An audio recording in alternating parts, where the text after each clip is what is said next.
ডিবিতে আর কোনো আয়নাঘর থাকবে না বলে জানিয়েছেন ঢাকা মহানগরের গোয়েন্দা প্রধান। ডিবিকে সাধারণ মানুষের আস্থার জায়গায় নিয়ে যেতে কাজ করার অঙ্গীকার করেছেন তিনি। স্বচ্ছতার সাথে সকল মামলা তদন্তেরও আশ্বাস দেন। শনিবার সকালে ডিএমপি মিডিয়া সেন্টারে মিট দ্য প্রেস এসব কথা জানান ডিবি প্রধান রেজাউল করিম মল্লিক। 5 আগস্ট সরকার পতনের পর ডিএমপি সহ সারা দেশে বদলি এবং চাকরিচ্যুত করা হয় শতাধিক ঊর্ধ্বতন কর্মকর্তাকে। এসব পদে দায়িত্ব দেওয়া হয় নতুনদের।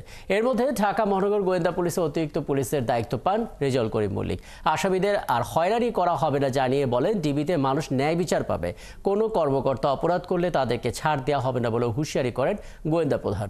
দুর্গাপূজাকে কেন্দ্র করে রাজধানীতে নিরাপত্তা ব্যবস্থা নেওয়া হয়েছে জানিয়ে বলেন, পুলিশের পাশাপাশি সব জায়গায় সাদা পোশাকে ডিবি সদস্যরা অবস্থান করবেন।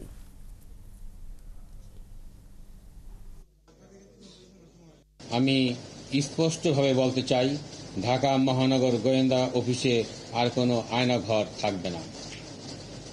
ডিবির কলঙ্কিত অধ্যায় শেষ করে সেটিকে পবিত্র করা হবে, যেখানে মানুষ ন্যায় বিচার পাবে। এখানে কোনো নায়ক নায়িকা বা সেলিব্রিটিদের সময় কাটানোর জায়গা হবে না। থাকবে না কোনো ভাতের হোটেল।